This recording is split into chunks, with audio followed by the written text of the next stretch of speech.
Hi, folks. Steven here.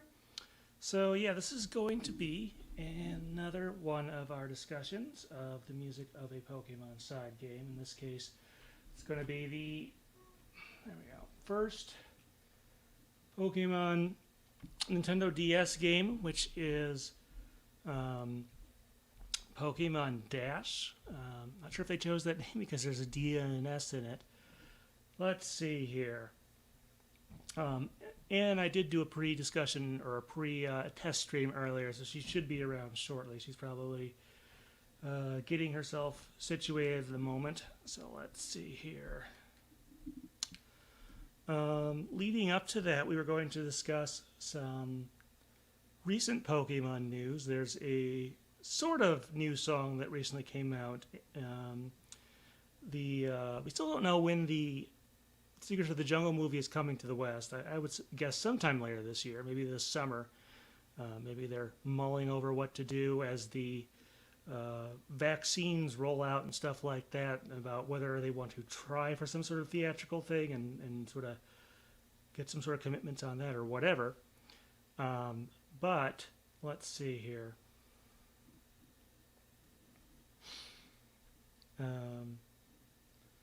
The Japanese version, it's kind of one of the songs in there got a sort of, well, I don't want to say sort of, that's not very nice to Beverly. Got an English version that came out recently that we may talk about some. So waiting for, hopefully Anne will get into here shortly. Let's see. That's kind of the main thing that happened recently. No other news on like Pokemon 25 or stuff like that.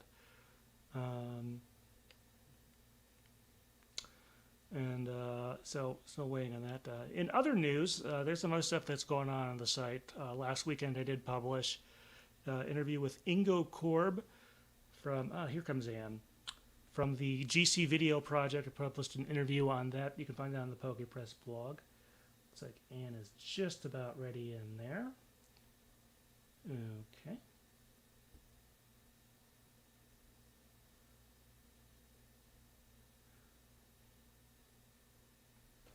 All right. Looks like you're kind of set up there, Anne. Yep, Okay. I'm here. So, well, we're hopefully getting a few folks come in. It does look like we have some folks. Before we start our main discussion, I wanted to go over some recent news. There was that release of an English version of one of the songs from the Coco movie. This is performed by Beverly, someone we've heard from before, and has done some stuff there. Did you get a chance to listen to that? I sure did. What were kind of your thoughts there? I really love the energy and the instrumentation of it, like just the general vibe. Um, Certain of the lyrics really did touch me, but like overall, I think I need a few more listens with it. I hadn't checked out the Japanese version yet, so I think I want to go check out that too and compare them a little. Um, but I like it's just a very good song and a very, I don't know, energetic with all the good vibes type song. So it would be nice to see it somewhere um, in the Pokemon English release. Although, as I don't know if I necessarily need it to be the ending theme, but Yeah, we'll kind of see what they maybe if they do anything with that.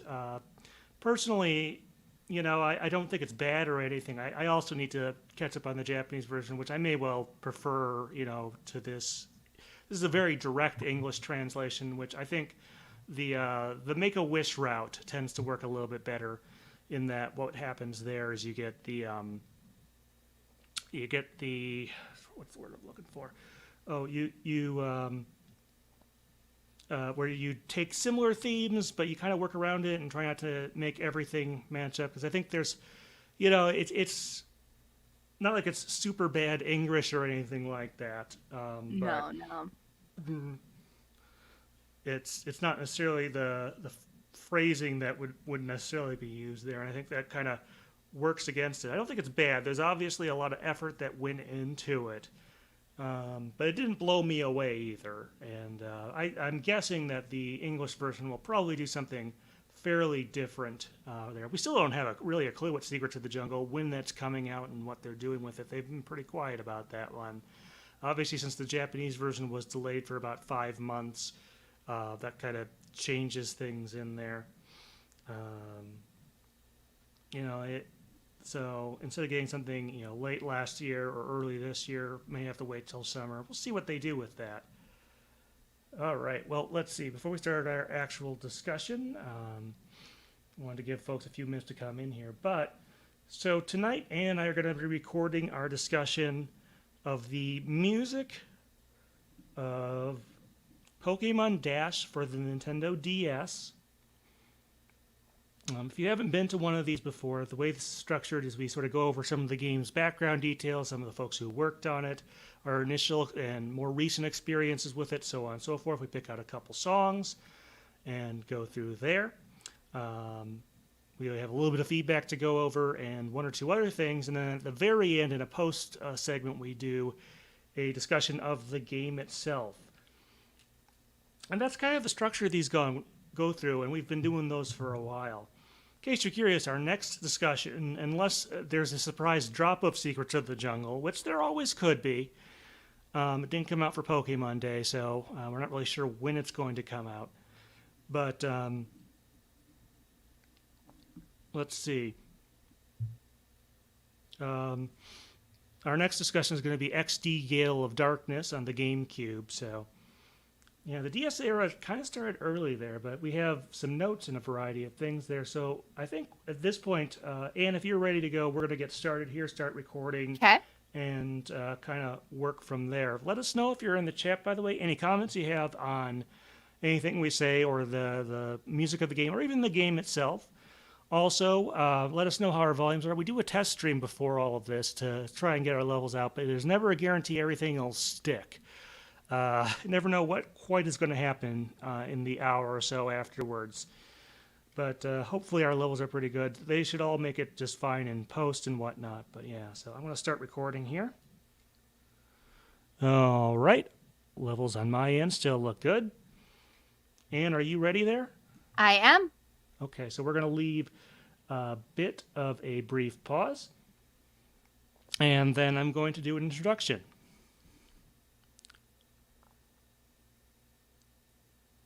Hi folks, Steven here. I'm on the phone with Ann from Pikapi Podcast, and in our continuing series of Pokemon side game music discussions, we've made it to our first Nintendo DS game, Pokemon Dash. So this was a very early Nintendo DS game in pretty much every territory, and we're going to be mostly talking about the music, and this one has... Let me restart that. And it does, as I'm sure many of you know, have something of a reputation. We'll be talking probably more about that on the game side in our post discussion. But why don't we go straight into... But why don't we go ahead and just start with some basic information about the game. This came out either late 2004 or early 2005 in most territories. In Japan and Europe, it was very specifically a Nintendo DS launch game. So extraordinarily early. In the US, where the DS actually launched first, by a couple weeks at least ahead of Japan, it came out in March, which is around when the DS itself came out in Europe. And December 2004 for Japan, so let me redo that. I really wanted to redo that. Sorry about that, folks. This is the not as polished version that you're seeing right now. But why don't we just start off with some of the basics about when this was released. As I said, this is a very early DS game. In fact, in Japan and Europe, it is a launch game. Came out in December 2004 in Japan and March 2005 in Europe. It also came out in March 2005 in the US. So very, very early there. In Korea, for whatever reason, it came out all the way in 2007. I think the system may have come out a little bit later there just just in general. But let's sort of talk about our original experience with this. Now, I did not pick this game up when it originally came out. I do recall playing it a little bit at a Pokemon Across America event that I believe was in Chicago in the fall of 2005. And I wasn't super impressed with the demo or anything like that. And did you play this at all back in the day? I did. Who was it in my life? I think it was one of my little cousins or possibly a friend of theirs had it. So one time I came to visit them, I played it. And, you know, those couple hours was really, I think I finished the game. If I didn't, I got a lot out of it and frankly enough. Yeah, like I said, this game definitely has a reputation. Well, since I always try and play these games for these, Ann and I both try, not always convenient, especially given the current circumstances, but I picked up a copy used, I think a month or so ago, and paid about $20 for it. It wasn't super cheap despite the game's reputation. But I actually had a bit of trouble getting it to work. I had to actually clean off the contacts on the DS game card to make that one work. Because I tried it in my 3DS and it wouldn't read there. I thought, well, maybe it's just that one. I tried a couple other DS systems that I have around the house and finally did get it to work after some cleaning. So, yeah, I did play through at least some of it for this. I didn't have the greatest tolerance, I guess you could say. And did you do any replaying of this game for this discussion? I did not. I did watch a few Let's Plays to kind of remind myself how it went and just double check that there wasn't more to it, really. But I did not play it a second time around. Well, yeah, I guess perhaps going back to that reputation thing, this game is not, unlike other Pokemon side games, at least some of them, it's not unlike the Wii U Virtual Console like the Ranger games are. So it's certainly not as accessible as some of the other Pokemon side games like the Mystery Dungeon and the Ranger games and stuff like that. But let's sort of talk about some of the other production details of this game. It was made by Umbrella, who many of you will recognize from Hey You Pikachu and Pokemon Channel. I guess this is the next thing that they worked on. Apparently, at least some parts of this game can date back to a DS Tech demo with a sort of virtual Pikachu thing that was this very small simulation type deal. It's like Virtual Pet with some very minor interactivity that was shown off with the original DS. So, and somehow on top of all that, they built this racing game. I have a feeling they didn't have a ton of time to produce all that, but I think we'll cover that as time goes around. One thing I want to note about Umbrella that we haven't mentioned in our previous discussions, by the way, is that actually it looks like last year they got acquired by Creatures Inc., one of the Pokemon family of companies. After another game they worked on, Pokemon Rumble Rush, the mobile app got closed down. I guess all their intellectual property and code and stuff was brought in there. Just wanted to make sure we got that into this discussion. But as far as the actual music, it was done by the usual person, Miki Obata, who also worked on Hey You Pikachu and on Pokemon Channel. This is who we believe to be a now retired woman who had a brief musical career in the 60s or 70s and eventually got into game music. And I don't suppose there's any more stuff on that end. I still cannot confirm or deny, so... I just have a feeling it's going to stay that way for a while. Did anything else strike you about the production details of the game? Honestly, we'll probably get into this a bit later. It surprised me that it was Miki Obata doing, like, after what we've said about them on Pokemon Channel and Hey You Pikachu. This feels a little bit odd. And like I said, well, we can talk a bit more about that, but I was a little surprised that that name was attached. Well, to be honest, I thought it definitely sounded like her work, although getting into the overall sort of sound on it, um, let's see, how do I want to do that? Although getting into the overall, sorry, I had a good transition. Uh, well, I pretty much recognize it as her work. It definitely sounded like it. Just to give a brief explanation, the DS sound hardware, we're getting very much into the modern era. There's like 16 PCM, pulse code channels, so pretty close to, not as advanced as what you see on the newest systems, but still pretty well developed. As far as the musical style, it's very high energy. Is that what kind of threw you in as far as the stylistic things go, or? It was more it's hard to explain. Like, we might, as we get into our individual picks, then I think it'll come clear why I was a little put off. It's multifaceted, my confusion. Well, I definitely felt it fit in with some of the faster tunes in those prior Umbrella Pokemon games.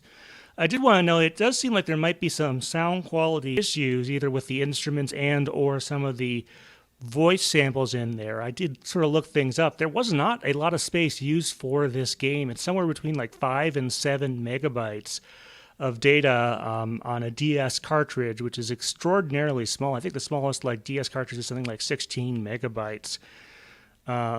So extremely small there, and they might have been a bit constrained in that area. But any other thoughts on the overall sound, Anne? It did seem a little bit low quality in some ways. Again, I don't know if it's all necessarily the actual sound quality or just the choices of instrumentation, which again we'll talk a bit more as we get into individual tracks. But a lot of this soundtrack felt like demo tracks in a way. So like I said, I'm a little not in love with it. Well, interesting. I may talk about. Well, that's interesting, I guess. You mentioned our track picks, like we usually do here. Each of us picked out a couple tracks from the game, and by tracks I mean music tracks. This is a racing game, of course. Let's see, Anne, what did you pick? Yes, I picked the tracks "Practice," "Racing on Lapras," and "Ending." All right. Well, I picked the White Cup theme, the Yellow Cup theme, and the Cup Results No Trophy theme. There is a little bit of a strategy, or whatever you want to say, behind some of my picks. But Anne, why don't we start with one of your picks? This is the Practice theme. If I recall correctly, there's thankfully at least some tutorials you can go through for some of the mechanics, which I recommend folks actually do with this one. Tell us a little bit about the track that goes with that. All right, yeah, this is the one that I felt was the least, the one that I thought was not as Miki Obata that I remembered from past tracks. One thing about this track is that it's very discordant. There's a very cute little melody, very intricate and unique in the way a lot of their music was. And then they have a bunch of weird notes that just don't seem to fit the chord, or a hit of an instrument like a bell or something that has weird subharmonics, and it all feels like it clashes for a second before resuming the melody. And I'm not sure if that's just me perceiving it that way, if it's a sound quality issue, or if it's like super meta and Practice is supposed to be imperfect sometimes, or if the composer just thought it sounded cool. I don't know, but there's something that's both bouncy and weird in this track, and catchy in a way that I can't replicate because it doesn't quite fit the chord, so you can't sing it. It's a unique track, and that's why I picked it. The word I came up with for this one was elementary. It does kind of have a very not basic necessarily in terms of composition necessarily so much as like it has a very early childhood type of vibe to it. Not to say it was badly. I don't know exactly what I wanted to say there.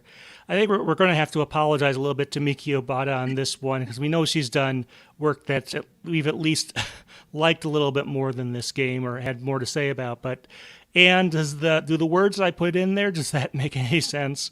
Actually, yeah. When you said elementary, I get it because it's not like it's, a childish composition so much, but it does sound as if a bunch of kids, like precocious kids with very instruments you would find at a daycare, went and played a song, and it's a very complicated song, but the instruments are weird, and occasionally it sounds like someone hit something that was not an instrument and just made a sound.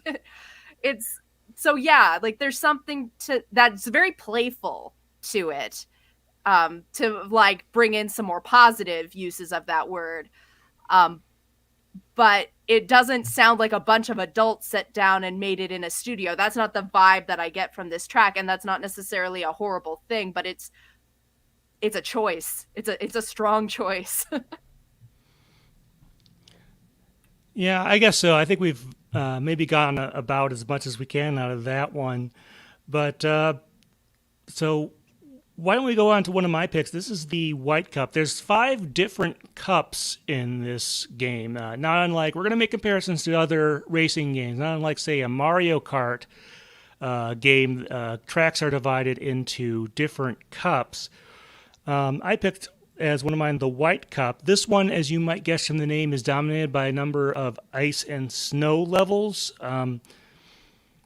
And there is a little bit of a wintry vibe to it. There's definitely some bells. It's not as all-out, like, holiday-sounding music as, just to bring in another one, some of the winter tracks in Diddy Kong Racing and stuff like that. But there's definitely some of that in there. One problem I kind of have with a lot of the music in this game, logistically, is it's hard for me to sort of recount or repeat some of the melodies because they are kind of fast and complex and stuff like that. But Anne, what kind of thoughts did you have on this track? Of all the cup level tracks, this is the one that's my favorite. It's like I love the melody at the beginning and the flourishes, and it just has such a pleasing sound. This has a very much more full sound. Less stripped down, I guess, and demo-y as the track I was just talking about. And it's very pleasing, and all the chords work perfectly together. It's just so pleasant and also energetic. Yeah, I also made a note about some of the synth work there. There is definitely a fair bit, really, in a lot of these tracks, but here it sort of stuck out to me. But beyond that, I'm not sure I have a ton to say about it. Anne, any other thoughts? I mean, again, other than I like it and it's pleasing, I don't have a ton to say. All right, well, Anne, let's go on to the next of your choices. This is Racing on Lapras. So Lapras does show up a number of times in Pokemon games. And what exactly does it do, and what is its song like here? Right. So I picked this because for a song that talks about racing on Lapras, the vibe of the song is really more like you're just kind of moseying with Lapras. It's a very relaxed type of track, and it's cute, and it kind of got an island vibe, and there's some synth marimbas going on. But I thought the track itself was named a little oddly, although I don't feel that this part of the game is like super, super intense, so it doesn't necessarily need a hyper track, but I definitely don't feel when I listen to this song in isolation that I'm racing. Yeah, in-game, the way it's used is that some of the maps, basically most of the ones with water, you'll see Lapras every now and again, and you can get on Lapras and then steer it to another piece of land to get there. And then while you're doing that, this is the song that plays. It's not super short, but it's not very long either, and it kind of breaks stuff up. I noted a lot about the steel drums, which goes back to some of like the cobalt areas in the previous Umbrella Pokemon games, and I'm pretty sure this is in 3/4 time, kind of a waltz thing, which is actually not all that uncommon for water based songs like that. Is that also stuff you noticed? I did not notice the 3/4 time, but that's makes a lot of sense and would explain why it has a slightly different feel to a lot of the rest of the tracks. Yeah, like I was just gonna add, like, it would be weird to give this particular section of the game like a real heavy duty energetic song, just because, as you say, the purpose of it is not necessarily gameplay itself. It's not the challenge, but I did find it a little odd. All right, well, why don't we move on to another one of my tracks? This is the Yellow Cup. And in contrast to the White Cup, although the themes of the various tracks are not super like tight, in other words, like you'll have a lot of courses that have different terrain on them. Like you'll have snow and ice, but also forests and sometimes even beaches all on the same track. But it did seem to me like the Yellow Cup tracks had a little more of a volcano slash jungle terrain and stuff like that, maybe. But kind of want to look at it structurally here. There's a drum intro, then there's kind of a melancholic A section, and then there's kind of a festival, more excited B section, which I found kind of interesting. Now, when I say festival, it's sort of like maybe some sort of island-type festival or some remote part of the world or stuff like that. And what were some of your initial thoughts on this particular song? Well, I'd kind of forgotten. So when I came to the Yellow Cup, I had assumed it was going to be like electric themed. But having it be all those several different terrains like volcanoes and everything makes the track make a little more sense in that it's fulfilling several different functions, kind of three very different feels to go with what could be some very different fields. So for that, I find it interesting. But yeah, like it's got the I would have to say the melancholic section is probably the one that I find the most interesting, but having all three of them together in the same track is a little, I keep using the word odd, but it's a choice. It's a choice. Well, one thing we should probably mention is that the racing structure, you're not really going around it like in a standard racing game, you're going along a track or a path or stuff. In this one, the way it is you have a certain number of spots you need to touch in a certain order and you need to go between them. So I'm kind of wondering, the way this is broken into parts, if maybe the original idea is that different parts of this song would play in different areas of the map, but since the map is so nonlinear, that didn't really work. Just a kind of a theory on my part. Anne, any thoughts on that? It's a thought, and definitely I think in a game made today, that's something that is probably a lot more feasible. I can see something like that working out a little better. Like, again, it being so very different in those sections, like, makes it seem like there was a plan to coordinate it to certain geographical features or certain areas, etc. So you might be onto something with that theory. Yeah, I don't have anything to back that up. I couldn't find too much detailed information about the production of this game, if they had some ideas they had to scrap and stuff like that, but did want to kind of put that out there. And, going back to the Lapras track, that is sort of like that. When you're on Lapras, there is a different song that plays. And I'm just kind of wondering if this is some remnant of that. All right, well, let's talk about Anne's third track then. This is the ending or credits track. This one has, speaking of sections, quite a number of them. I think it had kind of a little bit of a march quality to some of it. Anne, what, other than its significance within the game itself, what made you pick it? Well, mostly just my desire to find, and now for something completely different track. That's what this one is. It's definitely one of the slower tracks in the game.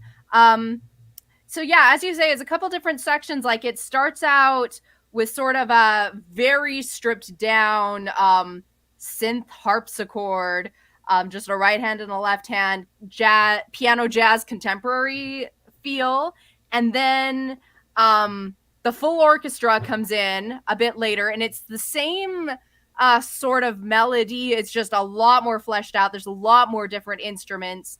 It sounds a lot fuller and smoother, and there's beautiful chords and dynamic changes. There's parts where, as Steven said, like maybe a bit of a march and a bit more of an energetic push.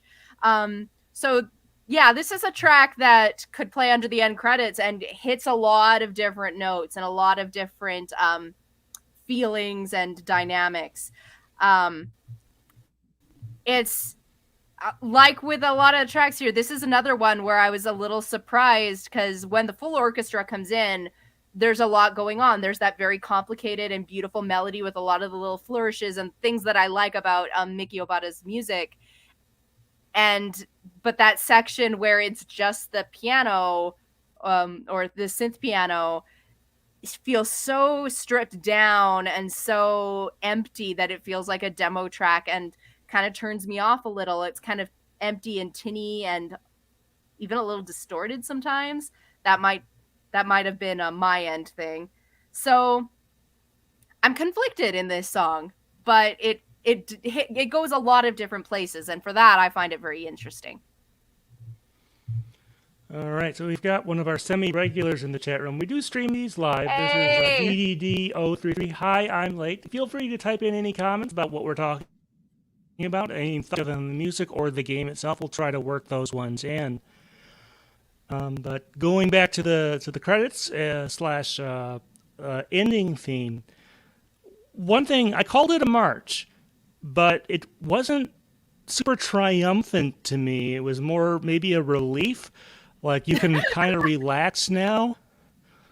I don't know. Anne, do you have any thoughts on that one? I could feel it that way. It like there was a Pokemon anime ending theme that it really reminded me of, and I couldn't figure out which one it was, but like something about this particular track, like again, not the first 20 seconds, but once that full swinging orchestra came in, that really reminded me of some Kaze ni Note. I don't know.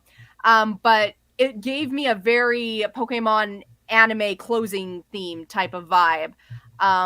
So I kind of get that sense of relief in that it's energetic, but not in the way like we're about to start the fun, but like, wasn't that fun? Like, after it's over sort of feel. So in that sense, maybe a relief is a good way to say it.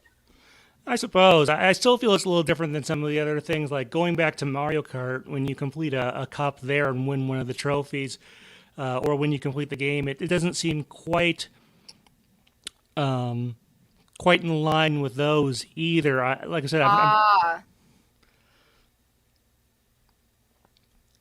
But speaking of kind of the cup results, so there's two, after you finish a cup's worth of races, there's two different things that happen. If you place in the top three, you get one of the trophies, of course, gold, silver, bronze. But if you place below that, you get the cup result no trophy theme, which I thought, to be honest, was kind of a little more interesting. I said this one had a little bit of a confused/dizzy feel. If I had to associate with a certain Pokemon, this is a third-gen game, so Spindo was definitely around by this point.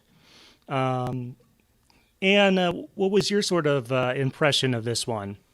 I think dizzy is probably the best way to describe it. It was another one where, like, one of the things we liked about Miki Obata in like some of the previous games they worked on was doing some of these very unexpected things with melodies and compositions and things. This was a track where I think that came out in full force. But again, like with a lot of this soundtrack, there were moments where I felt a little confused by the music. So I think when you said Dizzy and Spinda, I'm like, okay, yeah, now I'm on board with this. Which, given the fact that this is a non-linear racing game where you're moving from checkpoint to checkpoint, maybe that makes, if you didn't do so well, maybe that makes a little more sense if you kind of got lost on your way and stuff like that. So I guess that's 1 point for this one. I also think it has a little bit of a sad quality, which kind of makes sense since you didn't place high enough to get a trophy there. But again, we're going to compare it to other racing games. I wanted to compare this to Mario Kart 64. Now, that one has a somewhat different structure. After you complete, there are 4 races in a cup. If you place in the top 3, you get to go in front of Peach's Castle, and you get whatever trophy you were assigned there and stuff like that. If you don't, you get to... This is kind of one of the more infamous parts of that game, and sort of, if you thought this was a little dizzy and sad, the Mario Kart 64 has this one quite beat in that regard. In that one, if you do manage to finish all 4 races but don't place high enough to get a trophy, you go through this and you watch the other racers who placed above you go to get their trophies, and then the music changes key, and then one of the these bomb carts that are in the game goes and rams into you. So it's not on that level, not that level you see in Mario Kart 64 when you don't get a trophy, which kind of makes sense for a Pokemon game, but certainly not super rewarding either. Yeah, much less of the da da da da da da sort of feel. But yeah, like I said, not the Mario Kart 64 super downer treatment either. So, all right, well, that's kind of the 6 tracks we picked out. Be sure to let us know if you have any ones out there. This isn't a super huge soundtrack. There are about, 15 or so different songs in the game. But why don't we sort of give our overall opinions there? I think the word I came up with for the music in this is unrefined, because we've heard Miki Obata's other works, in Hey You Pikachu and in Pokemon Channel, and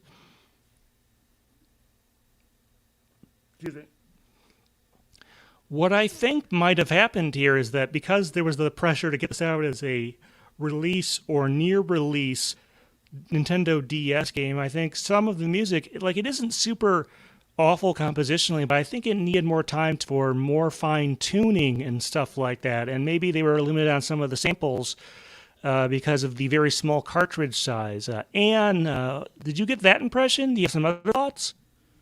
Unrefined is a good one. The words I've been using, demo track, again, I think fits. This was one, this is why I was surprised, because one of the things we liked about Miki Obata was that they could do a lot with a lot of different instruments, making unique choices, making very complex melodies and counterpoints and things. And this just felt like their sensibility is there, but it's so stripped back in some ways that it felt a little almost unfinished, like a demo track, or unrefined, like it hadn't quite been finished. So, and again, it does not that any of this is necessarily bad. It's just a bit surprising, and for me personally, it doesn't always work. Yeah, I mean, you can hear samples in this game, like some of the menu stuff straight out of Umbrella's previous games, and like those steel drum samples, like I said, but it does feel to me like they just didn't have enough time to put everything together the way they wanted, which is, I don't know that without a lot more work, this would have been a great game or anything, but it does feel rushed both in the... It does feel rushed in a way that extends to some of the music production there, I think, because we know that Miki Obata is capable of more, and probably she just didn't have the time to get everything in line or as optimized, especially, if they didn't have access to the final hardware, until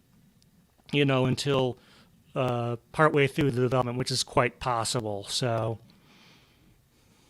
Yeah, or it could have been they were directed to do less too, just because again it is a smaller game. All right. Well, I've got a little bit of a presentation here I need to bring up that has some feedback and some stuff about our next episode. So give me a second here to get that going. Let's see here. Yep.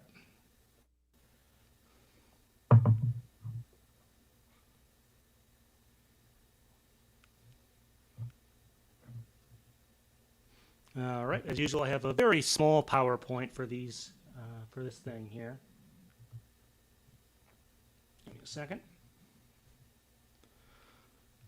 All right, well, let's go over some feedback that we have. This is from an interview I did over a decade ago at this point. This is my Aaron Bowman interview. Aaron Bowman, for those of you who aren't aware, did a number of songs for the dub during the 4th and 5th generation of the Pokemon anime. So she's kind of best known for stuff like doing the ending theme of the Zoroark movie, doing the opening theme, for the Arceus movie and also the Victini movies. So the comment I got from Just Juan, I don't know if I quite said that right. This is, by the way, someone who I think their first language is either Spanish or Portuguese. But he said, I'm surprised the singers don't do live performances or get more recognition. Maybe it's because they do concerts or get invited to events and stuff like that. Like I said, English not his first language, but we still appreciate that. We love hearing from our overseas and non-English speaking folks. The effort is greatly appreciated. But I think what Juan was getting at here is that sort of that she never really got much recognition. Like there wasn't a thing on the Pokemon.com website talking about any of this or stuff like that. To which I said, some of the more recent stuff, they have done some live performances. I Choose You. I don't think it was a Pokemon thing that did that, but it was some other thing that they did. Carry On from the Detective Pikachu movie, of course, got shown, Rita Ora got to go on a couple of talk shows and morning shows and stuff like that performing. And of course, we just recently had the Post Malone concert. I think some of that is that Aaron Bowman was not so much a known quantity at the time. Not that she's super famous, but she's gone on to do some other stuff for commercials and some stage stuff and things of that nature. When you have someone who is starting from a higher place, there, I guess there is more impetus to leverage them. So I think that's a little different. And also this was during the 4th and the 5th generation when Pokemon hadn't quite gotten back to the heights it has now, I suppose. Anne, do you have some thoughts on this one? Yeah, on the one hand, I agree. It is surprising that Aaron Bowman in specific and a lot of these singers in general don't get more recognition because they are quite good. I think sometimes we forget though, in the world of professional singing, there's a lot of different jobs you can have, and not every professional singer wants to necessarily perform live and do concerts and go to events. Sometimes they just want to sing and not have the stress that comes with live performance, because that is an entirely different skill set. So, I mean, on the one hand, yeah, it's a crying shame that she does not have more recognition. On the other hand, she might be living her best life, and if that's the case, if performing live is not necessarily a high priority for her, then she's doing great. Let her keep going. Well, I think she's done some understudy work on some production of Hamilton or something like that. So if you're playing 6 Degrees, first of all, that's a great one to have in your back pocket. Right. If you don't want to resort to using, I guess, the Weird Al Polka connection. But yeah, I think in that era. Now you see another more recent one I should bring up is with Pokemon Journey's Walk Off the Earth. is kind of a band with a definite history there. I think that's another thing is when you have these solo artists who are just getting started versus like a band that's been around for a couple years at least, like Walk Off the Earth has. They did do a little bit of promotion on that. They even made like a full on lyric video or whatever, I believe, for The Journey Starts Today, I believe. Yeah, that's what's called there. So they are doing more now. And of course, back in, this was like 2009, live streaming was not much of a thing back then either. It was just getting started on there. So if they wanted to do something, like I said, I would have loved for them to do, take some of the stuff that I do and, do like a write-up or something when there's a new theme song. But yeah, so I guess that's kind of the ball of wax there or whatever. Okay, well, so what's our next discussion? Well, you're going in reverse order. Still no sign of Secrets of the Jungle being a Western release, so I expect that our next discussion will be on the next Pokemon game. So, next time we should be discussing the music of Pokemon XD Gale Darkness for GameCube. So this is sort of, I like to call it kind of the second quest of Pokemon Coliseum that we talked about recently. It takes place in basically the same after the game and stuff like that. It has a different protagonist who's definitely not as edgy. But that is what we're going to talk about. There's a lot of reused music in the game, but there's also quite a bit of new stuff in there that we'll have to talk about. So definitely looking forward to that. Another regular, Tsukasa Tawada, we'll be talking about with that one. Until then, Anne, thank you very much for being on. Thank you. This has been Stephen Reich. All right, folks, thanks. Oh, sorry. This has been Stephen Reich. All right, folks, thanks. All right, leave a little bit of a pause, and then we'll do our stuff there. We did get some comments from DDD033 on this one. But, yeah, we've been chatting about Spanish voice actors and the Spanish language dubs of Pokemon. Yeah, he put a nice comment that I guess we can put that in there as he talks. He wasn't too fond of the Spanish dub voice from Meowth. I do wonder how many of those changed with the 9th season. I think that's a little more common. Well, it's uncommon for a show like Pokemon to last 20 plus seasons like that. So it's not entirely surprising we've had some voice actor changes over the years, but I'm kind of curious about that. But we're going to bring up the game discussion in a little bit, so just give us a second. It shouldn't take us too long. It's not really much to set up for that. But I did want to show a little feature here that we have on StreamYard.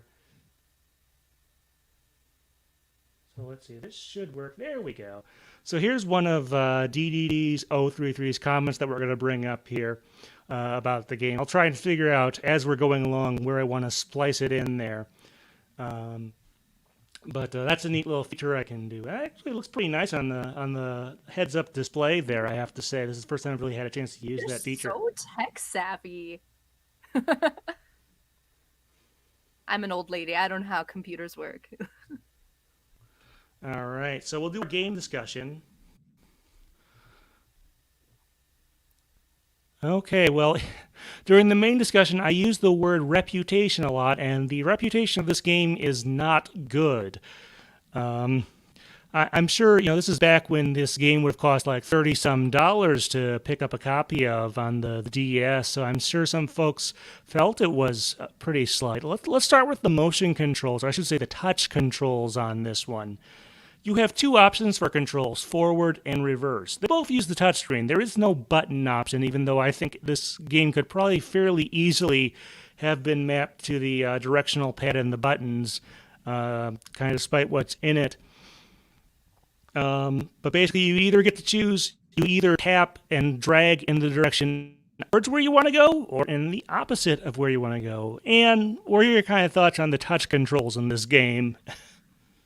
I have many thoughts. First one, I agree with you. If there was ever a game where you should have had an option to just toggle on the buttons instead, this was it. There's no my other thought is that I'm really glad that I didn't play this on my own DS, that I had been borrowing a little cousins and playing off their game, because stylus games, sometimes I have issues with them. Like, it's sometimes hard for me to control because I'm not a very good gamer. And also, like, certain games, like, say, The World Ends With You, like, I shredded the screen of my DS.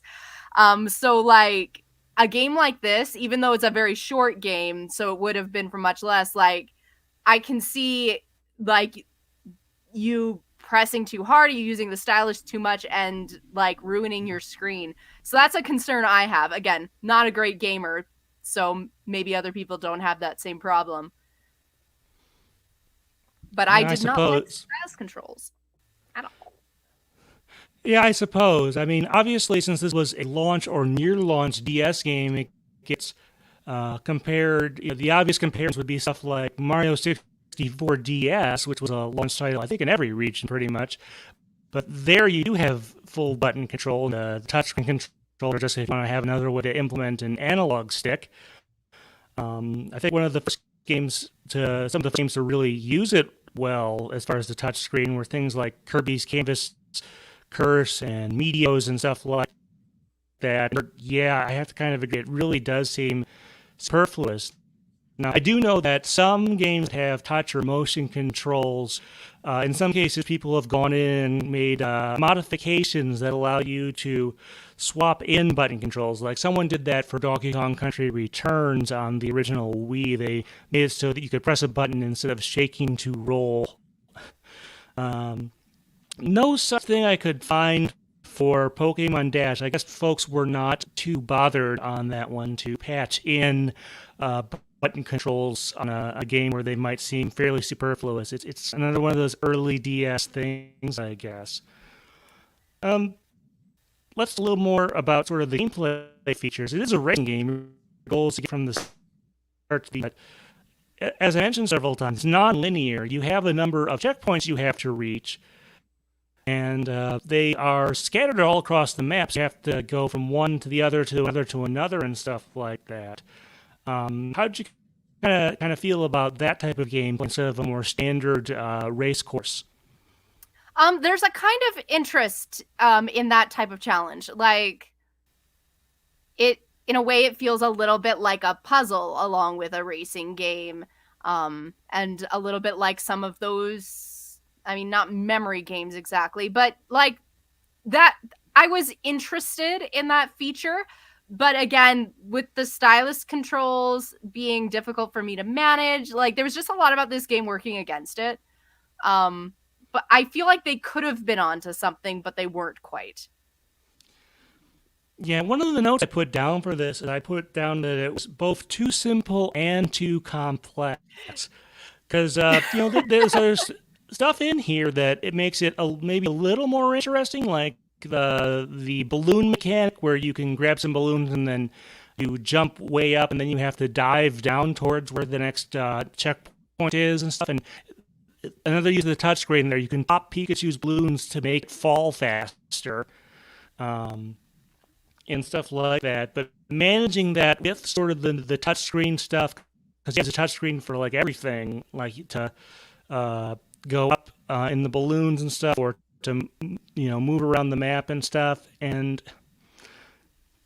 I don't know, it seems like there wasn't a ton of depth to it. Like, I don't know, I'm not sure exactly where I wanted to go with that, but do you get that feeling that like there are aspects that are like too complicated and too simple, or whatever? Yeah, like the general idea of, like, rather than just go forward and go fast, like a standard racing games, like you have to get to certain areas and you have to get to them in a certain order, and there's different tools and tricks you can to cut time here. Like, those are all really great mechanics and can add for a very complex experience to your game, because you have to figure out how to make the best route and what to use and what not to, and when to pop the balloon, all those things. But again, it was tricky to manage. There weren't a ton, I don't remember anyway, there being a whole ton of options either, to again change up how you physically do the race. So again, a really complex idea, but too simple to execute, and Like, again, a fun idea that was too hard to do the controls sometimes. It's like, I like it, but I don't. Yeah, so there's some other mechanics we hadn't had a chance. Like, there's different terrain in this game, as we mentioned, and on the map you'll occasionally see a place where you can run over an icon and you'll have better traction on a certain terrain, like better traction on sand or better traction. You can have like one of those at a time, and that's kind of another layer there, and it does add something, but it's, I don't know. Yeah, it's like, I don't know how I would necessarily make it better, which is the worst kind of criticism when you have nothing else to offer. But like, I do feel like this is a game that could have been taken back to the drawing room one more time and just gone through a few things and workshopped it a little more, because there's so much good in it that just doesn't come across. Well, I think one of our comments that we got in chat from DDD033 sums up kind of the reaction to this game pretty well. That person says, I barely remember this game, to be honest. I vaguely remember that the maps being shaped like Pokemon. So, speaking of DS features, they tried to really use everything on. Since remember, the original DS had not only a DS card slot, but a Game Boy Advance cartridge slot on the other side of it. And you could insert one of the third generation Pokemon games, so Ruby, Sapphire, Emerald, Fire Red, Leaf Green, and use one of your Pokemon from one of your boxes, and it would generate a map based on that, using the different colors as different terrain and stuff like that. Which I guess is kind of neat. Now, I mean, that makes the balloon feature, when you zoom out and go way above, that does look kind of cool. I didn't get a chance to really try that because I didn't. I play this only on like my 3DS, not my original DS that has one of those things. But yeah, so some interesting ideas, but it really did not gel nearly as well as I'm sure they hoped. I think they would have. I think it would have gotten a lot more love if this had been a game that was like it now, in the days where you can download your games and they can sell indie games for like $5, $10, $15. I think this game would have gotten a lot more love if it were just priced according to the amount of game you got, and then people would probably have been a lot more forgiving too of the controls, whereas a full $30 cartridge for something that's difficult to play and not much to it. Yeah, and on a technical basis, I think this very well could have been ported, a number of years later to DSi, where it would definitely have fit within those limits. But I'm guessing the negative reception when this originally came out kind of canned any chance of that. Let's see here. Was there anything else you kind of want to... Oh, yeah. So speaking of DS features, the DS does have a built-in microphone. I mean, it would have been certainly much more ambitious, but had they done another virtual pet game, another Hey You Pikachu type of game, do you think that... I think we would have preferred that as long as it turned out okay, but I don't know. What are your thoughts there? That's a good point. Like, Hey You Pikachu was unfortunately a little ahead of its time. Like, the microphone feature would have streamlined a lot of those problems, and made that game a lot more accessible to more people. And yeah, if this racing game had a mini game where you could just talk to Pikachu and play with him, like, I have owned games where I only was there for the mini games, like, say, Pokemon Stadium. So I think you're right. I think this game would have a very different perception had it gone in that direction and been something very different, obviously. Yeah. And just going back to the touchscreen controls one last time, in sometime later this year probably, we're going to talk about at least the very first of the Pokemon Ranger games. Also a very stylus-heavy game, but has a much better reputation than Pokemon Dash, to say the least. I guess maybe the DS or the touchscreen controls feel a lot more natural and whatnot there. Yeah, sorry, we're commenting in the comments that we're Pokemon Dash haters. Maybe a little, but I'm sorry, I did not enjoy it. But I mean, people worked hard on this game, and as I said, there's a lot good there. I would love to see it be incorporated as a mini game in another Pokemon game, or like even just released as a phone app with again just slightly different controls. There's a lot of interesting things here. I'm sad it didn't work out to make me happy. Personally, I would have loved, when they were doing cross franchise stuff in Mario Kart 8 for the DLC, would have loved to have a Pokemon-based track on there for something. A lot of good options there. Maybe in a future Mario Kart game we'll see something. I did know that someone figured out a way to take the car from Pokemon.